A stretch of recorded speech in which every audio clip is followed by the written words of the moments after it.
Pagbutihin mo paglilinis mo. Ang dami ko pag gagawin.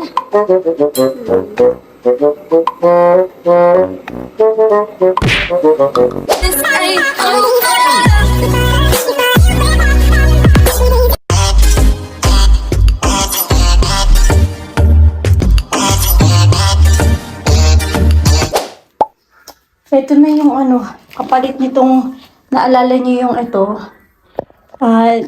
Di ba sira yung binigay nilang yung cabinet ni Honey. Ngayon, nung last week pa pala to sinend sa amin, kaso dumating sila, walang tao dito sa bahay. So, alam niyo ba kung saan nila sinend to? Doon sa may tindahan ng prutas. Kung di ko pa tinawagan yung iZone, hindi pa namin malalaman kasi nag-send sila ng email kay Jan. Akala naman namin, sabi namin, bakit pakete? Wala naman kaming pakete na ibang hinaantay. Yung pala, ito pala yun, yung iZone na to. So ito, di ba sabi sa amin, itatapon na namin to. Kaya hindi namin tinapon kasi pwede pa namang gawan ng paraan. So ito na yung kapalit. Titignan ko ngayon kung okay na ba siya. Sobrang bigat pa ito, dalawa kami ni Honey nagbuhat. Ito, yung 149 na table ni Honey sa kwarto. Tingnan natin kung okay na siya, wala na siyang sira. Ito na siya, okay na siya, wala na siyang Ayan na siya, oh. Diba nung una may sira dito, tapos yung likod meron ditong crack. Tapos yung pag-open mo dito, hindi pantay yung ganito niya, tabi niya. Ito okay na, pero parang umuuga, sabi ganun. Parang di pa pantay yung paa nito, sabi ganun. Ito yung una. So, okay na siya. Pero grabe, ang hirap nito, nahirapan kami. Ang bigat, ang lit-lit ito, ang bigat-bigat. Okay na, wala na siyang damage. Ayan.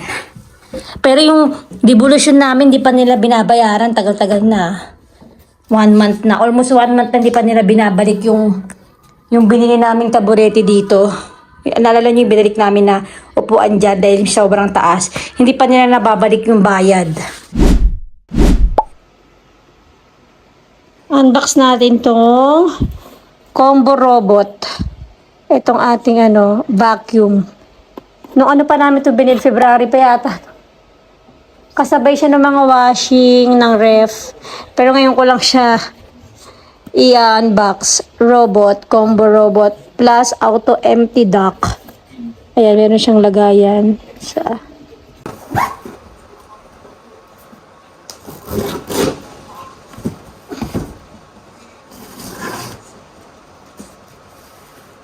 ano to binili sa Carrefour.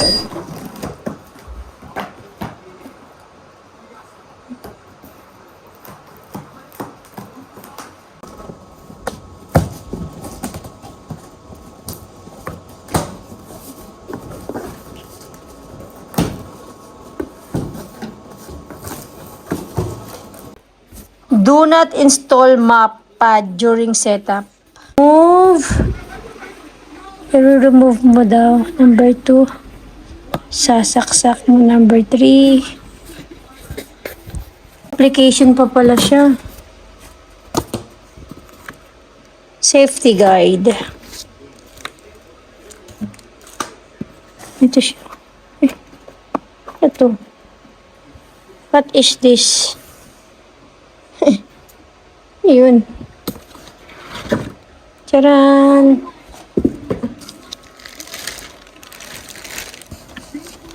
Ganyan siya, oh.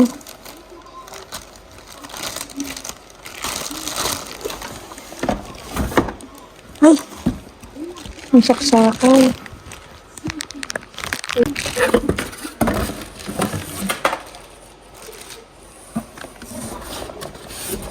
Ito yung accessories niya. Meron siyang accessories. Alright. Ay, ito.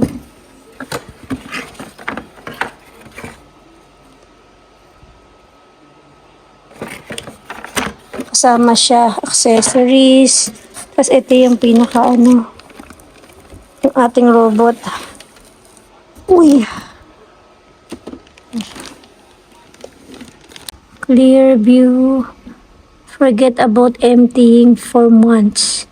Plus, di mo na siya kailangan emptying for months. Clear view. Ganyan siya.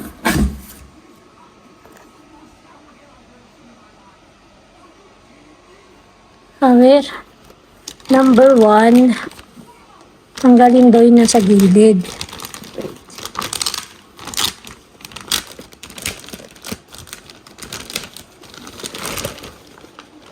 Ito siya. Ang bigat din pala nito, ha? First nakalagay, i-remove daw tong sa gilid. Ito. Remove. Remove. And then second,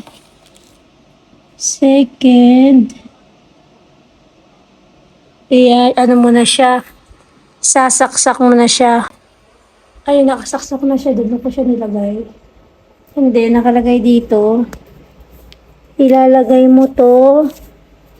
Ito, yung parang niya, brush na maliit. Dito sa ilalim. Tapos nakalagay, isasaksak mo to. Dito. Ayun. Ayun. Okay.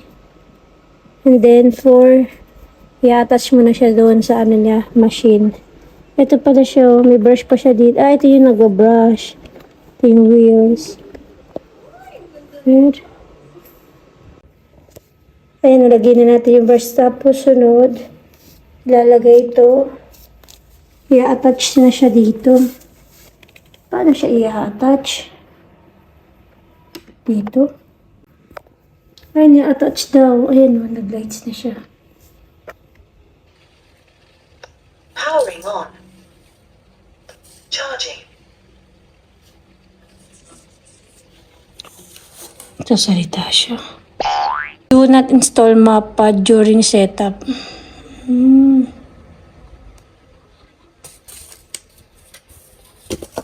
Ganyan lang pala siya. I-attach mo lang siyang ganyan. Then, after natin mag-unboxing itong robot, eto naman, yung robot na vacuum, robot siya. Ay, doon naka-charge siya. Hindi ko pa alam kung paano siya gamitin. Nakalagay lang doon, hindi mo na siya kailangan linisin kasi automatically nadilinis na siya. Kahit for 1 month, o, diba? Ito naman, yung binili namin ngayon sa IKEA. Ito siya. May gusto sana akong plants doon kaso, may mukha naman akong binagimbo. Plants doon, maganda yung mga plants na sobrang laki kaso hindi siya pwede isakay sa bus.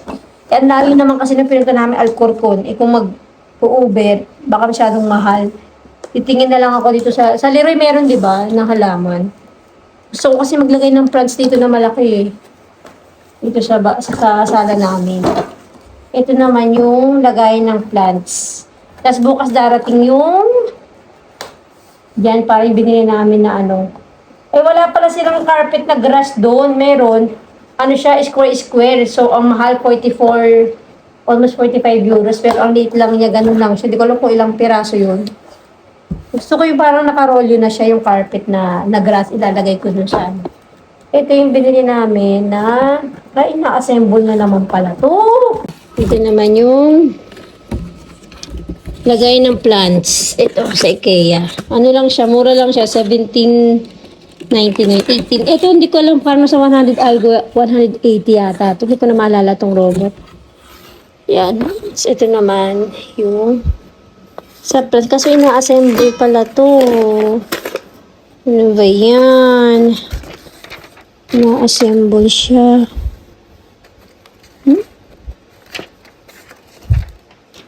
Tingnan natin.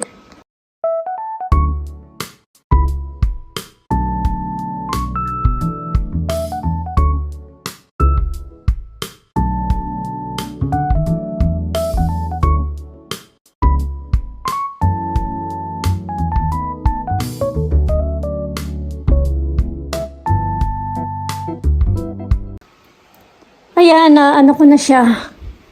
Lagay natin dun sa na-assemble ko na. Lagay natin dito sa... Yan o. Oh, yung plants ko na isa. Dito sa terrace.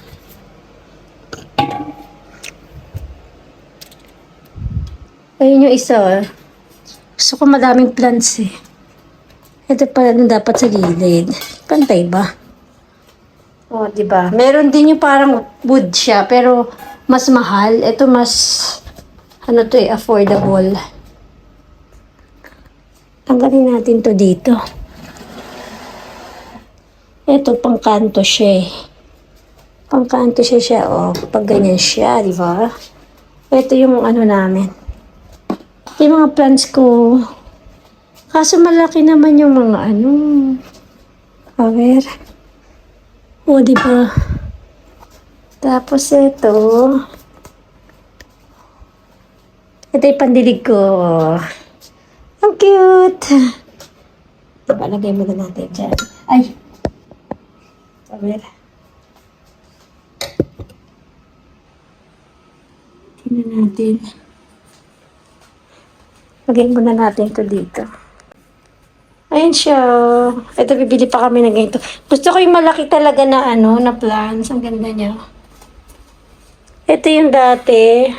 Yung orchids ko namatay. Ito, bonsai ito eh. Oh. Ganyan. Namatay na yung isa ko yung orchids eh. Dito siya. Oh. Tapos didiligan mo siya.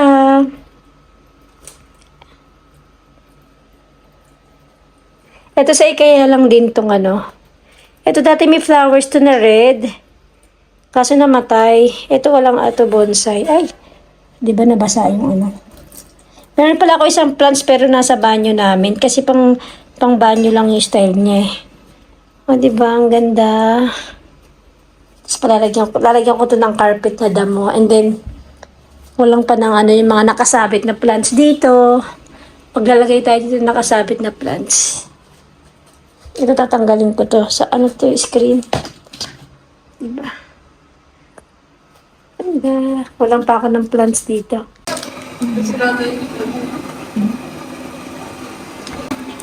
Lamami.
Ito siya agad oh.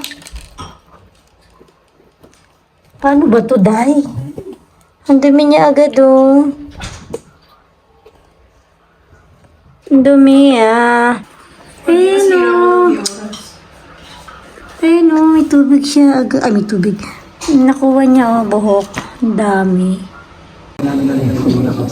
Sobrang deserve po ng ating suporta. Grabe ang bata na to. Thank you. Ang malinis din, no? Ang cute niya. Yung pinidil natin, di ba? Sorry yung ano? Thank you. Ang cute oh.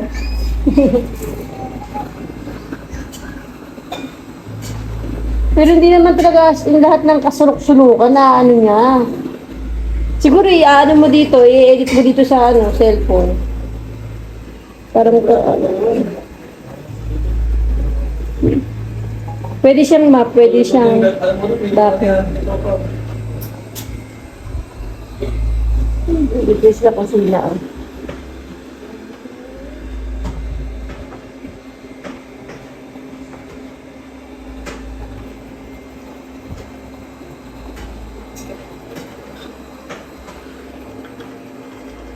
Oh, ba't binubunggo niya yung puwan?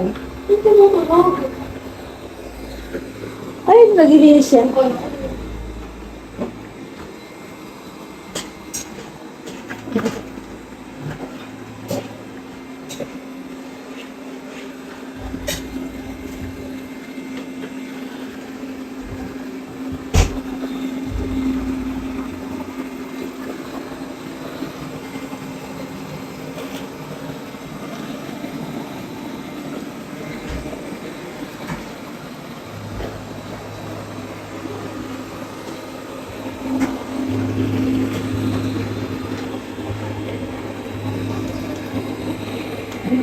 Wala, tumabili na.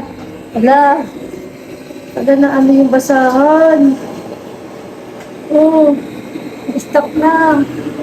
Kaya niya yan. Hindi ko matatanggal niya. Nakakadaan.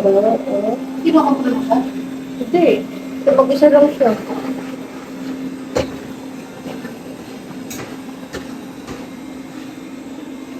Nakalagay may mga carpet. Nakalagay may mga carpet na hindi siya pwedeng daan. May carpet na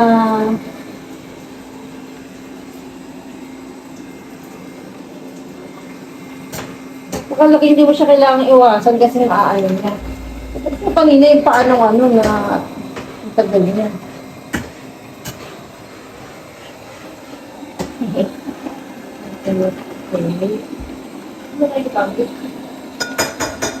Sa bahay niya.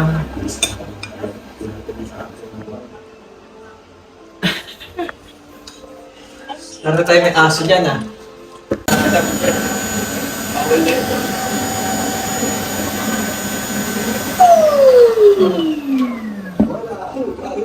Dumating na yung binili namin nakaraan sa IKEA. So, kahapon nag-unbox tayo ng yung napakatagal na namin na robot na vacuum. So, since February pa yata yun. Ilang months ko talagang ang tagal na namin siyang binili. Yung kasabay niya yung cafetera, yung ano ng coffee namin, washing machine, yung ref, tapos yung robot na yun, tapos yung mga yung toaster ng tinapay. Magkakasabay yung pati yung pang juice. Ngayon kahapon ko lang in-unbox yung robot. Tapos ngayon naman, so wala na tayong mais yung IKEA naman na ngayon. Ito yung IKEA. Ito. Nandito sa likod ko. Ito. So, ayan. So, dumating siya kanina. So, ito yung para sa terrace namin, yung upuan. So, natagalan kami bago kami pumili ng upuan na ang tagal lang kami dahil ang hirap talaga pumili lalo na sa dyan sa shape nung terrace namin kasi pahaba siya tapos hindi naman siya ganun kaluwang.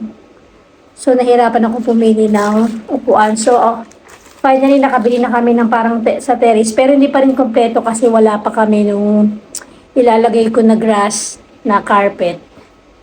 Yung artificial na grass.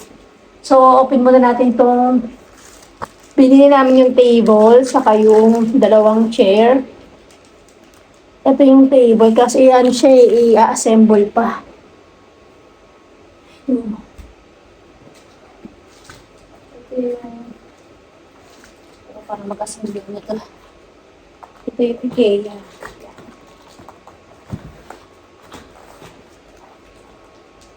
Ano siya, 149.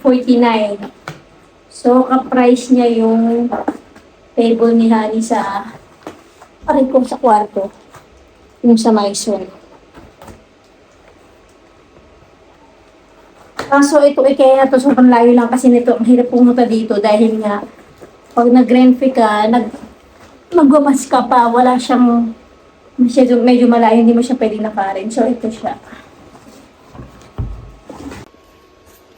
Ito yung nabili namin. Kasi nga doon, mga naka-display doon na pang terrace, Basta isip kailangan mo ano yung size kaso wala siyang compatible na table. So ito hindi talaga siya magka-partner. Pinili lang namin siya. Ayan siya, ito yung table. Ang mahal ng table na ito, hindi ko alam kung bakit. So assemble mo siya, hindi ako marunong mag-assemble. Ito yung ano, pagdating na lang ni Jan. I-assemble nito. And then yung dalawang chair. Siguro yung chair muna ang anuin natin.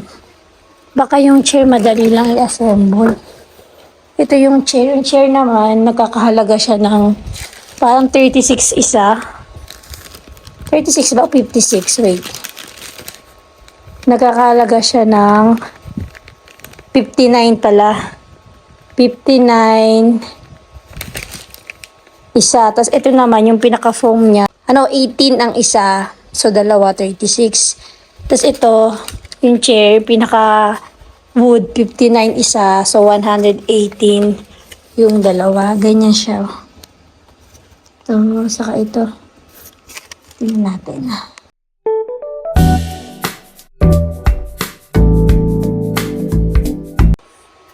So, ito siya. Na-assemble din. Ayoko ay assemble. Tinatamad ako. Yan yung ano, yung vacuum, naka-charge lang siya. Ang hirap lang i-operate niyan kasi kailangan mo siya i-connect sa cellphone mo, tapos i-ano mo siya. Ikaw mismo gagawa ng, i-edit mo yung map na dadaanan niya, ganyan. So, nahirapan ako i-connect sa cellphone ko yan. At saka hindi naman niya ganong masyadong naaano, as in, yung gusto mong linisin, yung kumbaga dadaanan niya, pwede mo siya i-edit. I-ano mo siya, pero hindi ko pa masyadong alam kung paano siya paganahin na mabilis. Anyways, dito muna tayo. Ito siya, ganyan siya. Oh. Tapos ito yung foam niya. Kaso nga, ina-assemble pa. Hindi ako magaling sa assemble eh. Ano? Ay, kaya na lang to mamaya ang gabi.